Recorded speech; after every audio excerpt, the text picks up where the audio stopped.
Hey guys, and welcome back for chapter 27. Let's hop in. The next morning, Mom bounds into my room holding a newspaper. Good morning, my rock star, she greets me. Guess what? Rock star? She's tripping. I turn to look at her. My face says, what? You're famous. Huh? She gets me out of bed, straps me into my chair, unplugs the Meditalker from the charger, and hooks me up. Then she places the morning paper on top of it. There I sat, plastered on the front page of the newspaper, in color. Wow, I type. The article is all about the team winning the competition, but yours is the only picture they used.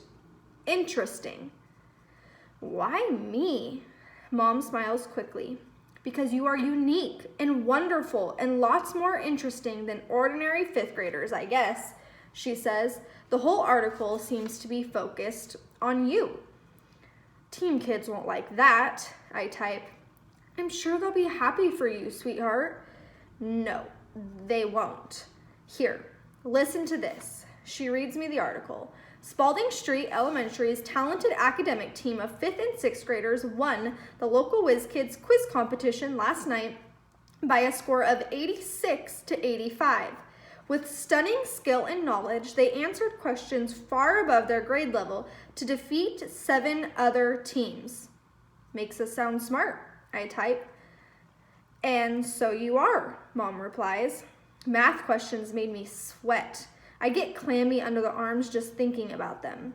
Mom continues. Oh, here's the part about you. Listen to this.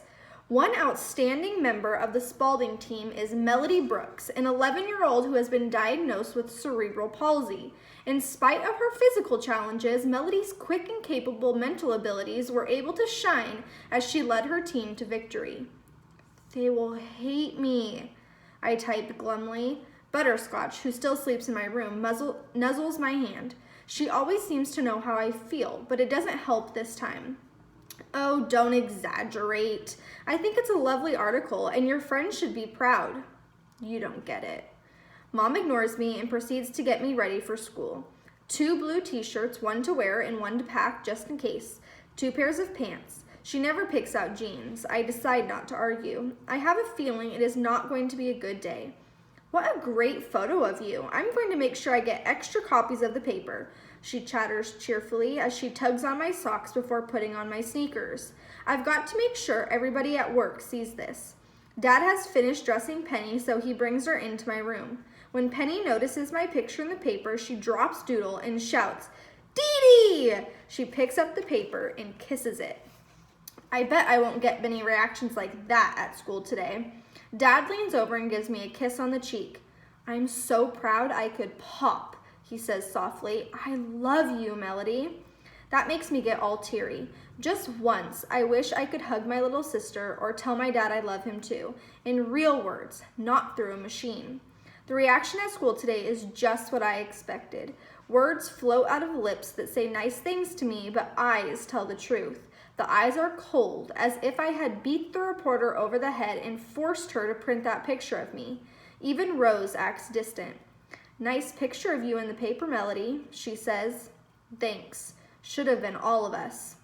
I think so too, Rose replies. I just sigh. I can't do anything right. I don't want to be all that. I just want to be like everybody else. When we get to Mr. Dimming's class, he strides in wearing another brand new suit. There must have been a 2-for-1 sale. And a brand new smile. He looks like he might explode with happiness. He carries a stack of the morning newspaper with him. I didn't sleep at all last night, he admits to us. I am just so very proud of our team and our school. He pauses while the class cheers for the quiz team. Rose, Molly, and Claire smile happily. Connor and Rodney take bows. A few kids even turn around and look at me with a smile. Do we get free pizza or something? Connor blurts out. Absolutely, Mr. Dimming replies. The principal has declared that next Friday is quiz team day, and the entire school is being treated to free pizzas and sodas. More cheers from the class. Connor looks really pleased. Mr. Dimming continues. And I want to give a special shout out to Melody, who really helped us secure our victory. Let's give her a special round of applause. He begins the clapping and the class joins in, but it seems more polite than sincere. I guess I'm not as cool as free pizza. Who saw the 11 o'clock news last night? Mr. D asked, still beaming. About half the kids raised their hands. I had missed it. I had fallen asleep exhausted after we got home. I taped it and TiVoed it and put it on my MySpace, he tells us excitingly. But now we must get back to regular class activities. He sounds disappointed.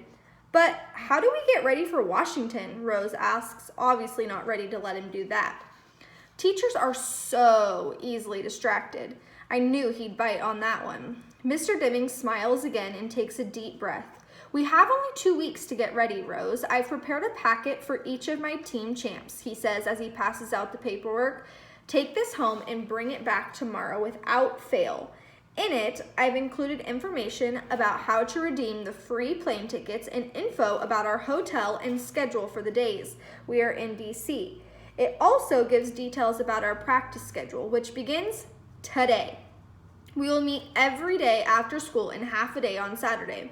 Saturday? Connor asked, disbelief in his voice. I'm worried about that too. A whole half day?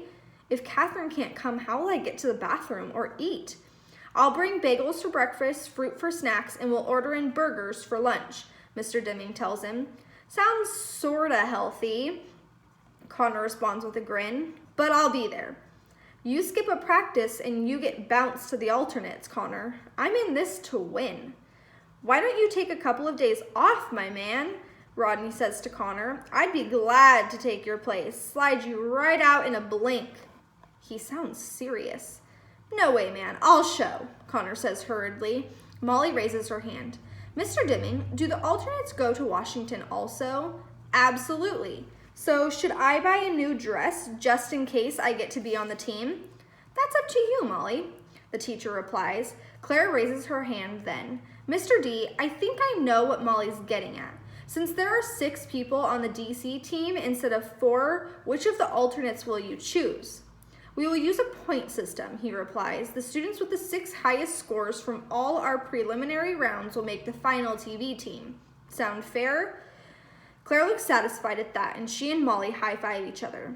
Mr. Dimming finally gets back to regular classwork, the study of Spain and Portugal, and I do my best to do nothing to call attention to myself. No weird noises or kicks or grunts for the rest of the class. No answers to questions I know. I just sit in the back of the room with Catherine and hope the morning will pass quickly. I spend the afternoon in room H5 where we watch Tom and Jerry cartoons for 3 hours. Can you believe it? After school, Catherine feeds me a pudding cup and some juice just before it's time to go to Mr. Dimming's room for our first practice. She frowns as I finish my last sip of juice. What's bugging you, Melody? She asks. You should be on top of the world, but you're acting like somebody just popped you in the nose. They don't want me on the team. I type. That's ridiculous. You were the star last night. That's the problem. Without you, they would not have won. They're scared of me. I try to explain. They think I look funny. You never let that bother you before, she counters. It's hard to put my feelings into words that will come out right on my talker. I know that other kids are uncomfortable with me on the team. There's no other way to put it. My presence was cute at first, maybe okay for a local competition, but for the big game on national television, that's different. I'll make them stand out, and not in a good way. I start typing again. I make them look, I hesitate, then type in, weird.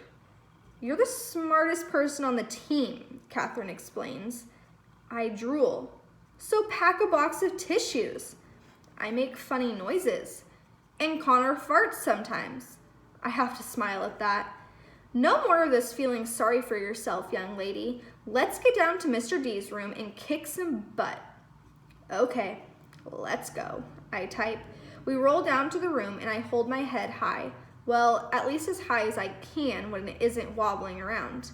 Nobody says anything more about the newspaper article, and the practice goes on as usual. I answer most of the questions correctly, and by the time Mom picks me up, I feel a little better. but I do notice Rose and Claire and Molly whispering together as I leave. It could be about a new music video or a shopping trip to the mall. Or it could be about me. Stay tuned for chapter 28.